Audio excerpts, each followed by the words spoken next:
lahat po ng ito hindi totoo eh. So ito pong dalawang natitira, kami na naman po ang gagawa ng paraan para lang ma-take down ito. Yung pong dalawa kasi na-take down na namin. Pero kami lang po ang gumawa. Hindi po ba kawawa naman kami? Gemma, kami ay nagka-classify false, fake, misleading, mga ganon. So, isasubmit namin yan sa Facebook. Facebook ang nagtitake action. Hindi kami Medyo nagdi-delete, pagkaganyan po hindi kami katagal kasi, nagtitake down. medyo matagal yan, ma'am.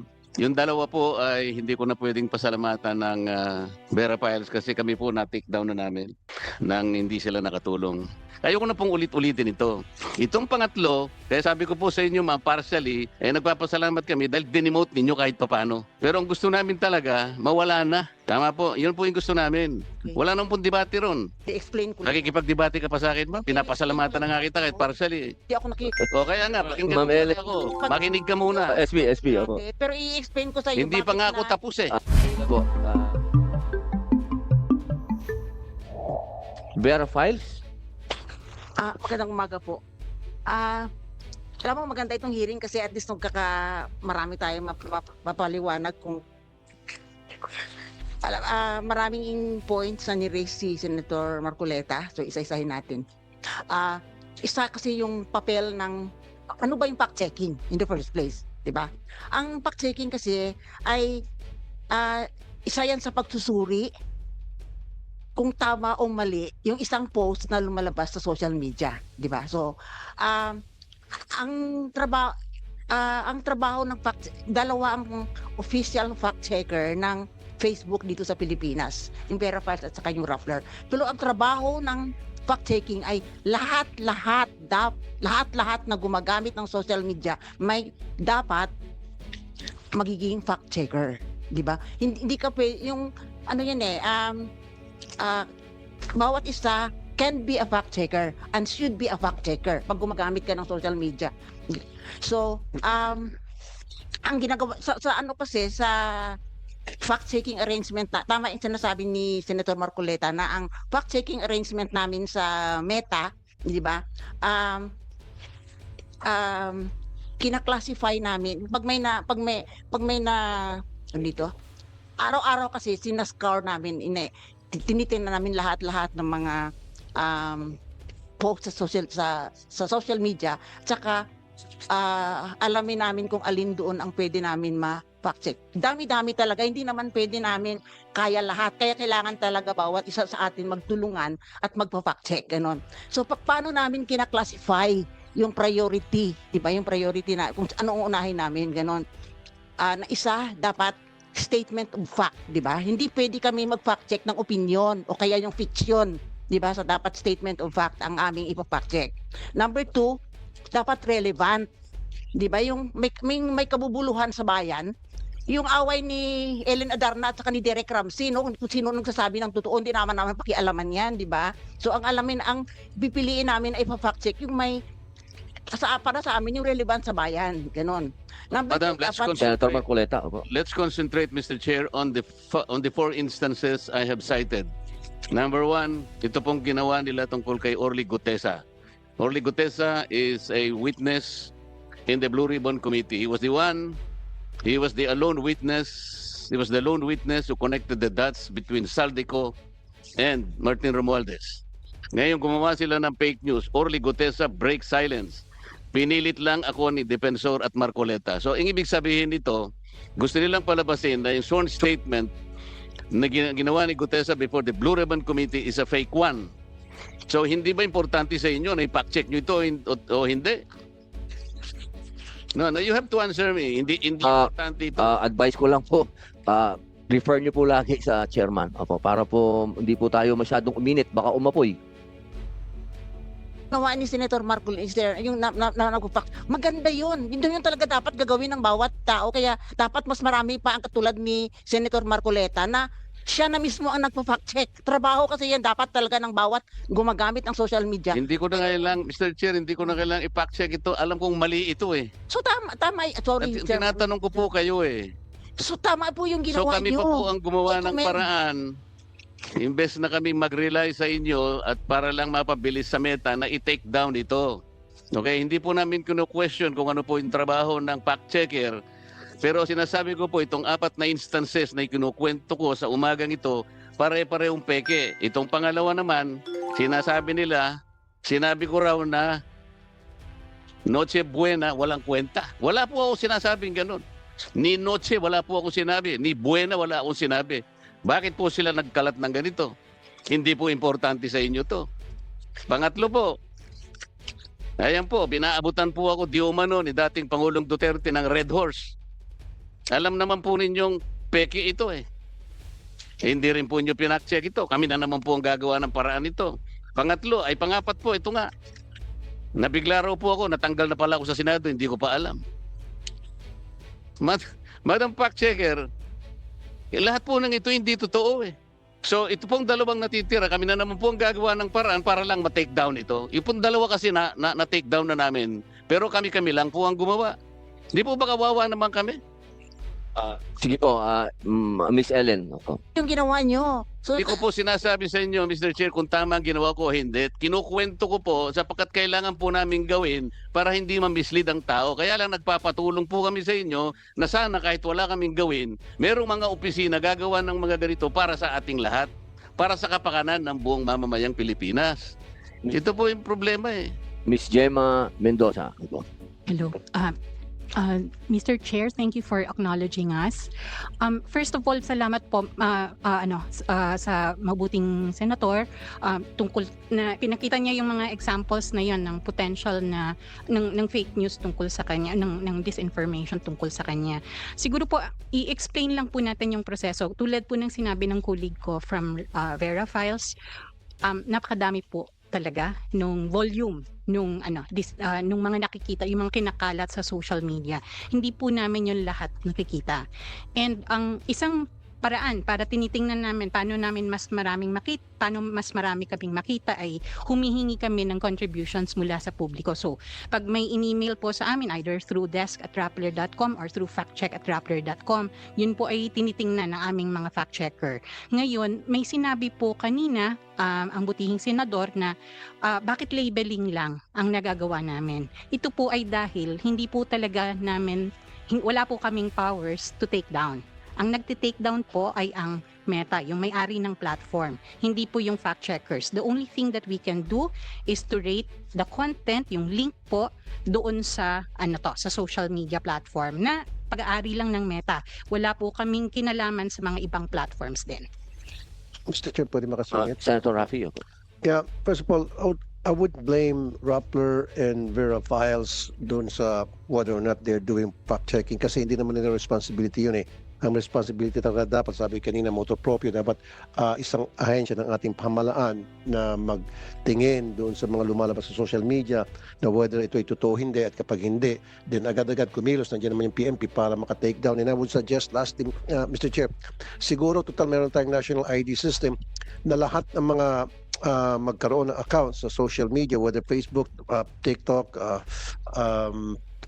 YouTube, whatever that is, kailangan mag-present ng ID para isang account lang ang pwedeng i-open. Kasi nangyayari kasi, Mr. Chair, ngayon, nakakapag-open sila ng 1-2 sawak account using dummy accounts. And these are the people na nag-umpisa ng mga fake news. Malakas ang loob nila dahil fake yung mga accounts nila. So why don't we come up with a law? Isasama siguro natin, Mr. Chair, dun sa batas na pinapasa mo, each and every person na gustong magkaroon ng account sa social media must register. They have to have the ID. Meron tayong national ID system, so hindi pwede sabihin anti-fraud to. At kapag once na na-register ka sa Facebook, sa pangalan mong yun, hindi ka na pwedeng dumoble pa kasi naka-flag ka na doon. Thank you, Mr. Chair. Tama po, maganda po yan. Nandito po yan sa ating troll farm, anti-troll farm. Napaganda po ng mungkahi po ninyo, Senator Raffy. Meron pong hindi nasagot kanina. Opo, maganda po yung tanong ni Senator Marcoleta. Wala po ba kayo talagang kinikilingan sa politika sa atin pong fact checkers? Una po kayo. Opo. Ma'am Ellen. Opo. I mean, as a journalist, no, kahit na, kasi marami kasing klaseng journalist, no, dapat kasi non-partisan, di ba? Wala kaming kinikilingan politika. Ang pwede mo sigurong masabing bias kami sa katotohanan. tsaka sa facts yun ng ano. So, kung saan kami dalhin ng ng impormasyon, doon ang punta namin. Gusto ko lang kasi tapusin yung criteria na ginagamit namin kasi sa dami-dami talaga ng kasinungalingan na lumalabas sa social media. Hindi namin talaga pwede lahat hindi pwedeng iasa sa fact checkers ang laban sa disinformasyon, di ba? So dapat talaga bawat isa sa atin yung lahat-lahat natin gumawa ng ating para. So di ba nasabi ko na kanina na dapat yun statement of fact, yung hindi yun fiction, hindi yun opinion, yung ang dapat namin i-fact check. Ang pangalawa is yun nga yung relevance, di ba? Dapat may Ang pangatlo is that timing, di ba? Yung tawag dito yung hindi history ang aming ipafact check na nangyari pa nung panahon pa ni Magellan, di ba? Ganon. So yung dapat timely, di ba? Ang isa pa is that Halimbawa po ngayon, Ma'am Ellen, narinig nyo na po kay Senator Marcoleta yung mga bagay na ikinakabahala niya. Yun po ba mabibigyan po ng panahon sa inyo para ma-fact check nyo po yan? Oo naman. Oo. Opo yun. Kaya- Marcoleta, ano po ang masasabi ninyo? Bibigyan daw po nila ng panahon yung 4 na Sabi, ito pa. issue sa inyo. Ito pa kasi isa pa kasi Salamat. kailangan yung nasabi namin feasibility, dapat titingnan namin kung kaya namin yan madibang ano ba yung debunk sa Tagalog? Mapawalang saysay nyo po. Ano po yan? At least no, Opo. at least within 24 hours kasi ang purpose kasi ng fact checking is to stop the spread of falsehood para mahinto yung pagkalat. Kasi kung marami namang pwede naman kasi mag-investigative journalism ka na pwede kang abutin ng 1 buwan, di ba ganon? Pero sa fact checking kasi, kailangan ang purpose mo kasi doon para mahinto yung pagkalat kasi sa Yun nga po ang gusto po ni Senator Marcoleta. virality kasi, Opo. importante kasi yung in just in a few seconds, nagba-viral yan eh. So, importante, ma-stop mo. So, kung hindi namin yan kung feeling namin kailangan pa maraming mas marami pa kaming kailangan para ma-debunk yun, ganun, ipapasa namin yun sa team na pwede siguro mag-investigative journalism, ganun. So, yun ang mga Opo. criteria. Katulad po ngayon, ma'am, nasabi na po sa inyo ng harapan na sinasabi niya fake news yun. Pwede po ba niyong i-debunk Tingnan niya? namin kung mag-fall doon sa criteria. Tapos ito pa, hindi kami nagti-take down, di ba? Sabi ka ni Gemma, kami ay nagka-classify false, fake, misleading, mga ganon. So, isasubmit namin yan sa Facebook. Facebook ang nagti-take action. Hindi kami Medyo nagdi-delete, pagkaganyan po hindi kami katagal kasi, nagti-take down. medyo matagal yan, ma'am. Mr. Tagal. Chair, Ano naman? Sige po, Senator Marcoleta. Minsan, dun sa 4 na fake news na aking inilahat ngayong umaga, yung dalawa po ay hindi ko na pwedeng pasalamatan ng Vera Files kasi kami po na-take down na namin nang hindi sila nakatulong. Pero kailangan pong malaman po ninyong lahat na bago po namin nagawa yon, ini-email po namin kasi yung Vera Files at saka yung Rappler. Pero yung Rappler binibigay rin sa Vera Files. Pero napakabagal po talaga yung action. Kaya doon sa unang dalawang sinabi kong fake news, kami na po talaga nakipag-coordinate at successfully nagawa namin. Ito pong pangatlo, partially, ay pasasalamatan natin ang Vera Files kasi po kahit papano, ang ginawa po nila, dinemote po nila. Pero hindi entirely po nakatulong yun kasi pag dinemote po yun, ang ibig sabihin nun, meron pa rin pong makakakita, ngunit kukunti na lang. So hindi talaga buong-buo na alisin nila. Yung po yung tinatanong ko sa inyo, Madam, ba't kinakailangang i-demote ninyo? Alam ninyong completely fake po ito eh. Talaga pong hindi kayo ang nagte-take down, alam namin yon. Ngunit kapag kayo nakipag-coordinate sa Meta sa Singapore, sila pong magte-take down. Kagaya po ng ginawa namin sa unang instances. Yun po yung aming gustong sabihin sa inyo. Bakit kami nagawa namin? Samantalang kayo ang may direkta pong may communication. Bakit kailangan po natin pagtalunan pa ito? Kasi siguro si Gemma. Miss Gemma Mendoza. I-clarify lang po natin. We don't communicate with it would be impossible for us to communicate with Meta for every piece of thing that we rate. So we don't do that. Ang ginagawa lang po namin, ang interaction namin is through the platform they have, which is the platform that is made available to fact checkers. Yung action po nung yung action ng pag-demote, that is done by Meta when a rating is when a rating has been submitted. And that is their algorithm already that works on it. Now, yung question po about so like ang limbawa po yung kanina nabanggit na yung isang content was manipulated. Definitely po, if that was submitted to us, then we would have looked at it. So isa po yun sa mga tinitingnan namin talaga. Ngayon, hindi po talaga lahat nagagawa kasi kaunti lang po talaga kami at hindi naman po yun lahat matitingnan ng mga fact check. Mr. Chair, ako po naniniwalang hindi po nyo kaya lahat tingnan. Pero yung mga bagay na nire-repair po namin sa inyo through email, dapat tingnan naman po ninyo. Hindi namin gagawin yun ng ganun-ganun lang. Kaya namin kinakasangkapan kayo at gusto namin tulungan nyo kami dahil mali nga po itong ginagawa nila. So, we are not asking you to look at every fake news in the entire universe. Ang sinasabi namin, pag kami nakipag-communicate sa inyo through email, pansinin nyo naman kami. Pero itong naunang ang ginawa namin, ang tagal-tagal, kaya nga po kami na po ang gumawa ng paraan. Ayoko na pong ulit-ulitin ito.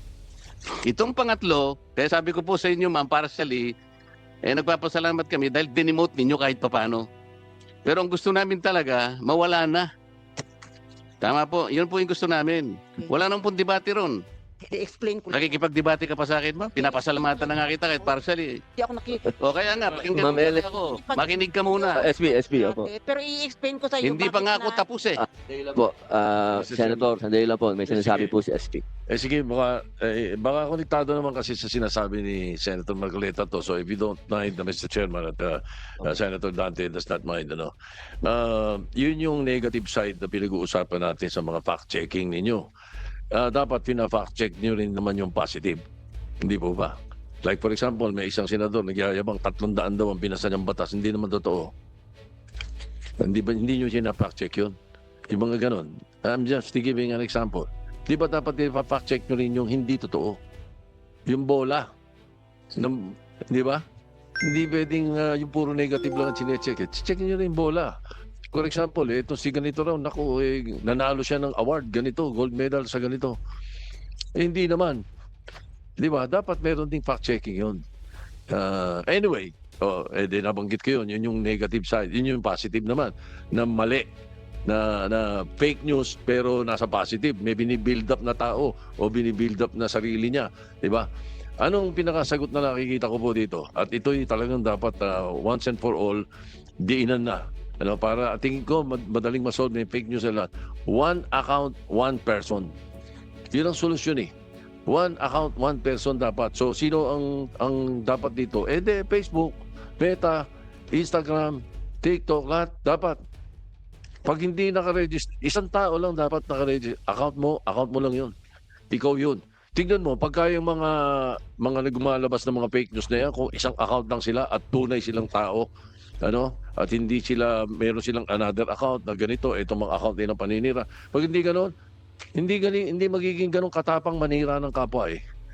Pagka one account, one person, kilala siya, nag-register siya. So saan magkakatalo to? Hindi sa atin eh. Magkakatalo to. Kailangan sama-sama tayo, i-appeal natin ito doon sa kanila, sa mga service providers. Na wag nilang i-register. Ang daling mag-register. Gusto nyo ako, magre-register ka agad ako dito eh. One day lapot-pot ang pangalan ko, tatangkapin eh. Hindi ba? Yun ang pinaka-problema eh. So I think ko doon tayo magsama-sama lahat ng mga involved sa internet. Hindi na natin yun. One account, one person. Dapat ganun. Thank you. Tama po, SP. Pati yung mga account na comment tapos naka-lock profile. Hindi rin tama yun. Salita ka ng salita tapos hindi ka naman pwede sagutin. Yun mga bagay po na yan ang mga dapat natin pong ihakbang dito. Senator Marcoleta. Opo. Mr. Chair, tama po ba ito na 16 million po ang naka-earmark sa PCO under its 2026 budget to combat fake news? Yusek Ilagan. Opo. Alam nyo, 60 million daw po. Alam nyo, kaibigan ko kasi si Mon. Sige po,